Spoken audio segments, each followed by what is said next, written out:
Oke, Assalamualaikum warahmatullahi wabarakatuh. Alhamdulillah ya, terima kasih Pak Alvin ya, Dr. Alvin, seorang ahli bencana yang juga mitra Balai Arsip Strategi dan Tsunami. Beliau mengundang kita untuk mengadakan diskusi ya di tempat yang luar biasa. Menurut saya ini excellent dan bagus sekali teman-teman volunteer mengadakan kegiatan dan di tempat yang menurut saya luar biasa ya. Luar biasa sekali, tempat luar biasa, kemudian orangnya pun luar biasa. Nah, ini di tangan saya ini mengingatkan saya tentang bagaimana dahsyatnya kamera ini dulu ya, angkatan pertama ini kamera mewah dulu ya Pak Bu di ya. zamannya. Di zamannya menggantikan Betacam, menggantikan SVHS dan mini apa dulu. Ini kamera legend. Saya punya ini dulu di Arsip Nasional dan alhamdulillah hari ini kita ketemu lagi di sini. Ini bukan sembarang kamera ini. Hadir di samping saya ini adalah pemilik restoran atau pemilik kafe, pemilik kafe sekaligus perpustakaan, namanya Sofis Sunset Library ya. Ya Bu, kamera ini apa sih ini sebenarnya nih Bu? Ini kamera yang pertama sekali saya gunakan untuk meliput konflik di Aceh. Kemudian setelah saya menikah, kamera ini juga digunakan oleh suami saya yang kebetulan juga kameramen. Dan jadi kamera ini tidak hanya merekam peristiwa-peristiwa konflik, tapi juga peristiwa tsunami. Salah satu ketika meliput konflik yang luar biasa sekali. Jadi ketika tank Scorpion tank itu masuk ke Aceh, suami saya merekodnya pakai ini, kemudian videonya dikirim ke kantor berita Reuters, itu tayang secara internasional, dan gara-gara tayangan itu tank Scorpion itu ditarik kembali karena tidak boleh digunakan di wilayah konflik atau perang.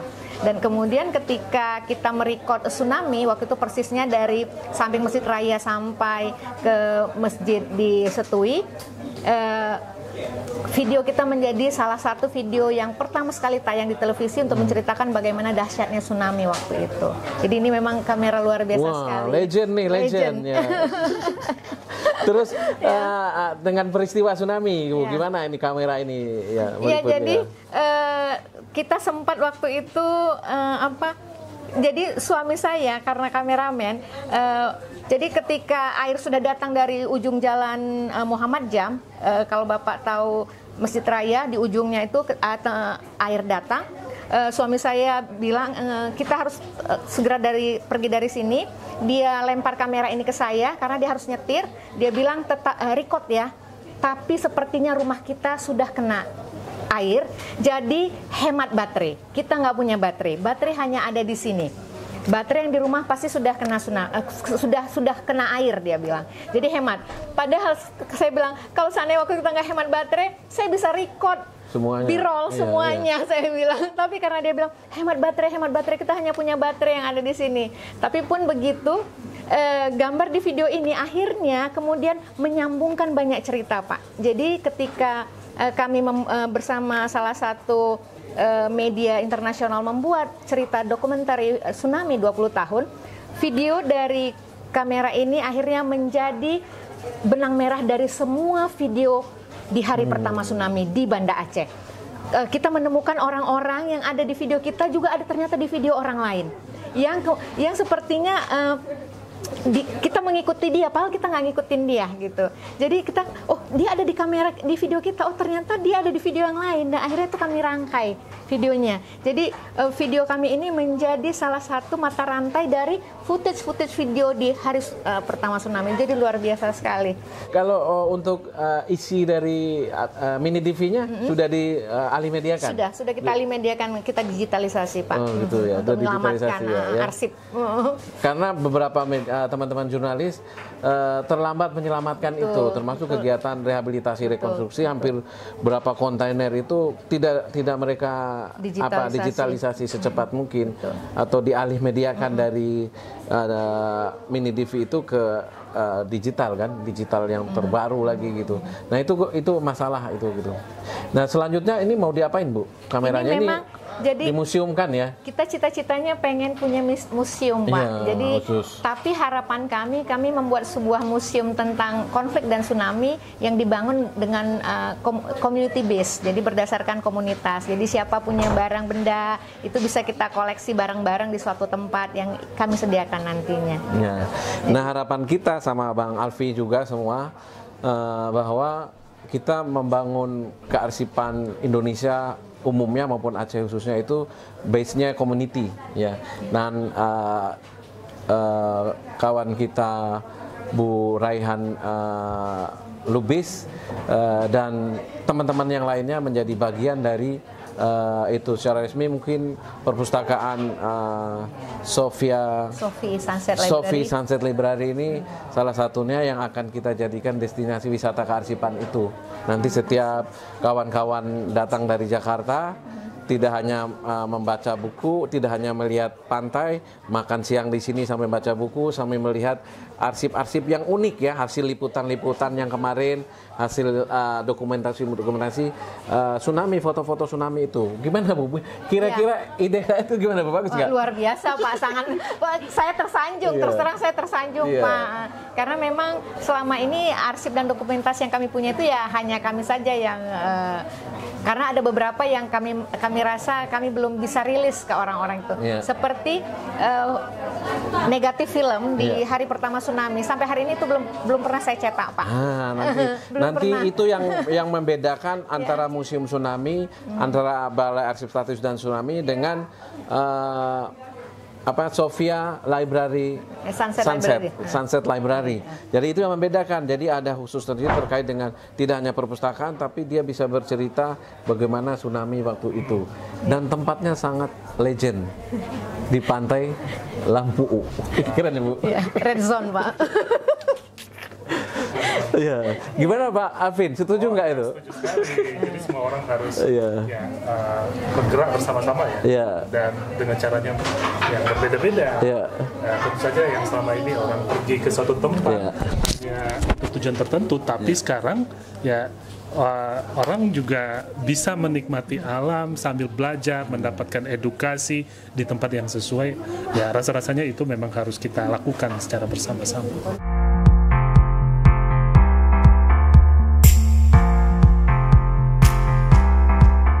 Jadi seperti ini Pak, karena saya jurnalis, saya mengkliping berita-berita tentang bencana Pak. Ini beberapa yang jadi Belanda itu luar biasa Pak. Mereka mendigitalkan dari tahun-tahun yang sangat lampau. Ini kalau kita bisa lihat ini tentang peristiwa gempa di Kutaraja, ini saya terjemahkan. Ini kemudian juga ternyata di dulu Banda Aceh dengan nama Kutaraja, dalam peristiwa gempa tahun 1936 itu ada gedung bioskop namanya Orion tuh rubuh. Nah, di sini dan disebutkan di berita kalau di sini tuh begitu dahsyatnya gempa waktu itu, tapi jembatan Kedah itu tetap bertahan. Dia sebutkan ini berdasarkan saksi mata seorang jurnalis dari Daily Koran. Nah, jadi ini beritanya, ini saya terjemahkan. Jadi pekerjaan saya hari ini secara pribadi Pak, saya mengkliping berita-berita tentang kebencanaan yang saya telusuri. Jadi Ibu ini sebenarnya seorang arsiparis dan merupakan bagian terpenting dari Pusat Studi Arsip Kebencanaan di Aceh, yaitu Balai Arsip Statis dan Tsunami. Jadi kita bermitra, alhamdulillah ya, luar biasa Pak. Nah ini dia jadi Pak. Jadi inilah naskah takbir gempanya Pak yang sudah dialih translasikan. Ini aslinya, bentuk aslinya menjadi koleksi Museum Aceh. Nah ini kalau Bapak lihat ini dia sebutkan nih alamat ketika waktu duha alamat air laut keras akan datang padanya. Air laut keras itu adalah tsunami itu. Yang itu yang tidak kita maknai, kurang kita maknai. Sebelum 2004 Pak. Ini kita sebutnya Aceh Corner, memang masih sedikit, tapi ada beberapa buku yang bahkan di perpustakaan wilayah Aceh nggak ada. Seperti buku ini. Saya keingat karena kita generasi agak lama ini ingat buku 30 tahun Indonesia Merdeka. Saya kan? ada Pak. Ada ya? Ada. Ya. Oh keren lah ini. Nah Bahasa Indonesia ya ini? Ini bahasa Indonesia yang bahasa Belandanya kita punya, tapi saya letakkan di atas karena sudah sangat tua. Ah, itu dibawa ke kita supaya dilakukan digitalisasi, boleh Pak? Digitalisasi dan Siap, dipreservasi, boleh. diperbaiki, dilapisi dengan kertas Jepang supaya itu bertahan ratusan tahun lagi. Oke, Gitu. boleh.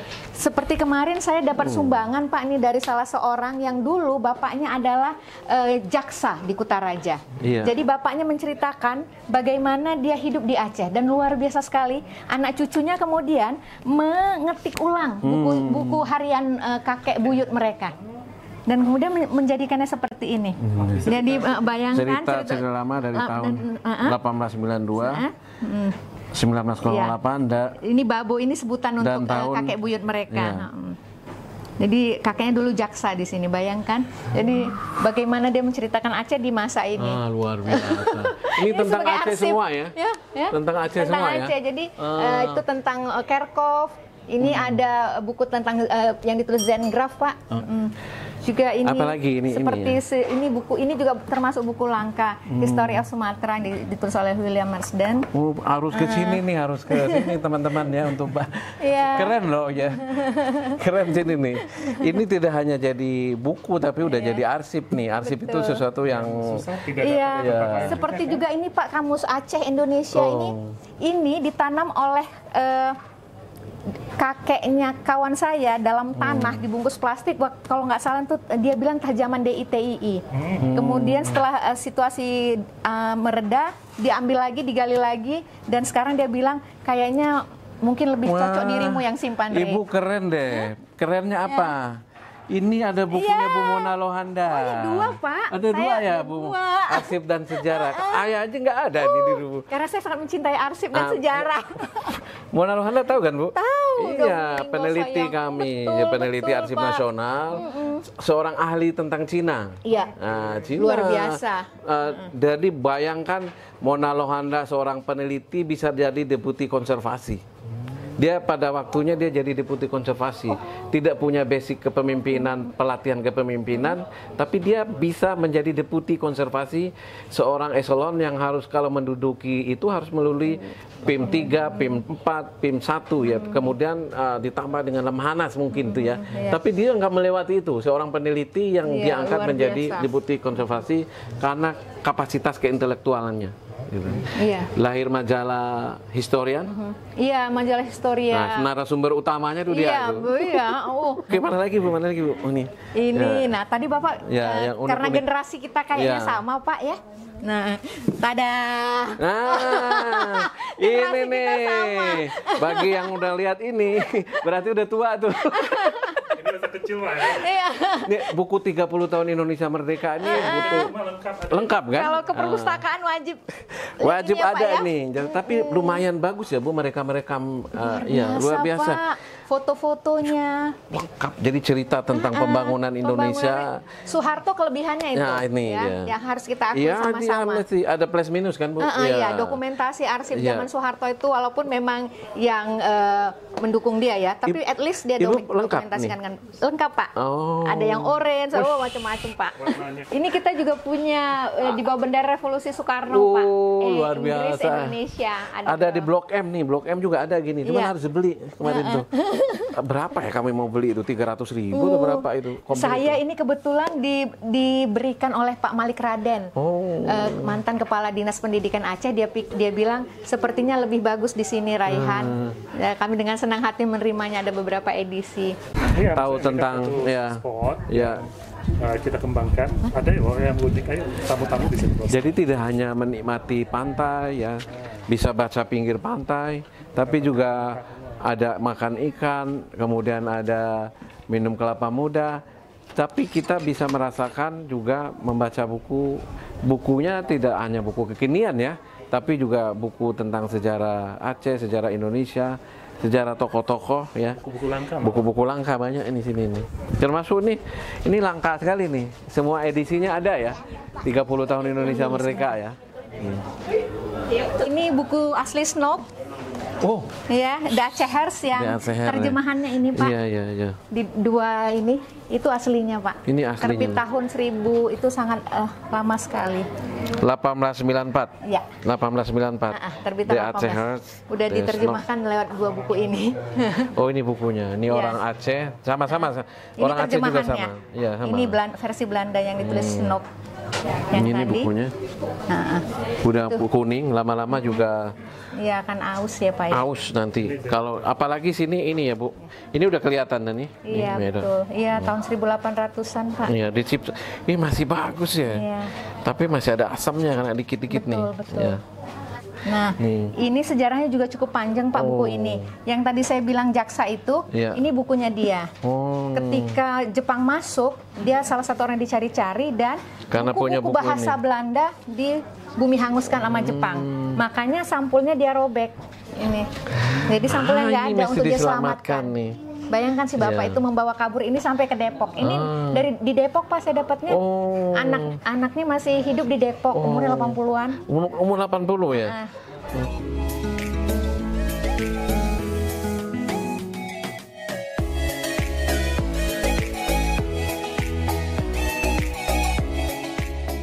Ini buku yang diselamatkan dari aksi pembumi hangusan buku Jepang oleh Jepang. Oleh Jepang tuh ya. Ini Pocut Baren Pak, kalau Bapak lewat jalan Pocut Baren, nah ini orangnya Pak. Nah ini Marsose, jadi ini kelompok pasukan elit untuk melakukan kontra gerilya. Dan bukunya saya punya. Itu ya. Bukunya ini juga diselamatkan, makanya juga nggak ada covernya. Banyak ini nih. Nanti kita lihat lagi nih. Iya Pak. Ini Van Dalen Pak, ini yang melakukan pembantaian di Gayo Alas.